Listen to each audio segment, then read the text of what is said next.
किसी एक दिन अपने घर जाना, जब छुट्टियों में जाना तो अपने पापा के हाथ को ऐसे अपने हाथ में लेके देखना, ठीक है। कितने थोड़े से उनके हाथ में फोड़े होंगे, ठीक है। उनकी हाथ कितनी कठोर होगी, आपके हाथ जो होंगे वो कितने बुलाएंगे। कभी उस हाथ को देख के और तब सोचना, मतलब ज़रूरी नहीं है कि सिलेक्शन लेने के लिए 12 घंटे पढ़ा जाए, 8 घंटे में भी सिलेक्शन होता है। लेकिन वो 8 घंटे ऐसा हो कि जब हम पढ़ रहे हैं तो हम दुनिया की फालतू की बातें सोचे ही ना, सिर्फ और सिर्फ हमारा फोकस पढ़ाई पर होना चाहिए। तो कई लोग 2 साल 3 साल 4 साल से तैयारी करते तो हैं, लेकिन बस वो मेरे भाई वो तैयारी ही करते हैं। जैसे कहता नहीं है वो एक लाइन है ना कि दुनिया में कुछ लोग होते हैं, तो मेरे भाई होते ही हैं। मौजूदगी आपकी कम से कम लोगों को बताए, मौजूद कराए, हाँ फील कराए, तो वो असली प्रेजेंस आपका कहलाता है कि हाँ भैया तुम जिंदा हो, ठीक है। तो वाली बात है, मेहनत करो, थोड़ा सा तरीके से करो, आगे बढ़ो यार। देखो बहुत मुश्किल से मैं कहता हूँ कि अगर आपको नहीं पता चल रहा कि आप अभी कितने खुशनसीब हैं कि आपके माँ बाप आपको पैसा देके शहर में भेजते हैं, तो कभी भी एक काम करना छोटा सा, ठीक है। अभी आप में से बहुत सारे बच्चे होंगे लाइब्रेरी में पढ़ाई कर रहे होंगे, एसी का एकदम हवा मिल रहा होगा, चिल्ड एकदम, कोई दिक्कत की बात नहीं है, टाइमली रूम रेंट देते होंगे, टाइमली अपना लाइब्रेरी का रेंट देते होंगे, खाने का मिल जाता होगा सब कुछ। किसी एक दिन अपने घर जाना, जब छुट्टियों में जाना तो अपने पापा के हाथ को ऐसे अपने हाथ में लेके देखना, ठीक है। कितने थोड़े से उनके हाथ में फोड़े होंगे, ठीक है। उनकी हाथ कितनी कठोर होगी, आपके हाथ जो होंगे वो कितने बुलाएंगे। कभी उस हाथ को देख के और तब सोचना कि यार हमारा स्थिति क्या होता था। लाइब्रेरी में आराम से मूवी चला लेंगे, गदर 2 रिलीज़ हुआ है, इसको देखे बिना मान ही नहीं सकते हैं, और एकदम इसी में से एक चेयर पे ऐसे 2 पैर फैला लेंगे, एकदम ऐसे सोन के ईयरफोन लगा के एकदम मूवी देख रहे होंगे।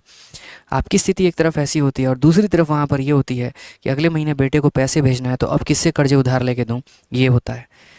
कल एक स्टूडेंट आया यहाँ पे, स्विगी में डिलीवरी करता था, और जैसे मेरी गाड़ी देखी अंदर घुसते हुए तो भागा भागा आया कि सर मुझे नहीं पता था आप यहाँ रहते हैं, मैं स्विगी में काम करता हूँ, स्विगी में डिलीवरी पार्टनर हूँ, लेकिन सर मैं तैयारी भी करता हूँ और आपसे बहुत कुछ सीखने को मिलता है, बस एक चीज़ की सलाह लेनी थी।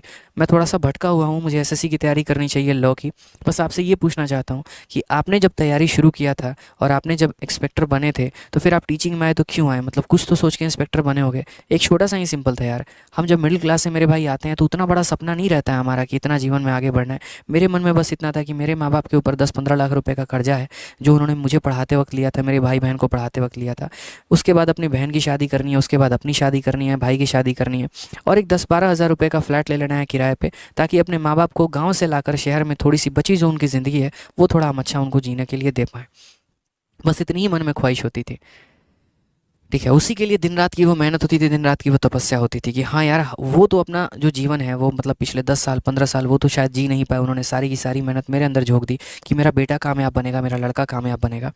और अगर उस चीज़ को भी मैं लाइब्रेरी में टाइम वेस्ट करके करूँ, इधर उधर घूमने में करूँ, शॉपिंग करने में करूँ, तो मेरी सबसे बड़ी जो है मेरे भाई मूर्खता होगी, ठीक है। शायद मेरे माँ बाप के परवरिश में खोट रहा होगा जो मैं ऐसा बन गया। तो अगर भगवान ने आपको 2 हाथ 2 पैर 2 कान 2 आंखें सब कुछ दिया, सही सलामत दिया है, तो आप भी मेहनत कर सकते हो, आगे बढ़ सकते हो, मेहनत करो।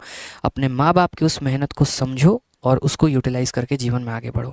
दुनिया में कोई चीज़ ना पॉसिबल नहीं है, बस मेहनत करने वाला चाहिए, आगे बढ़ने वाला चाहिए। ध्यान रखना इस बात को।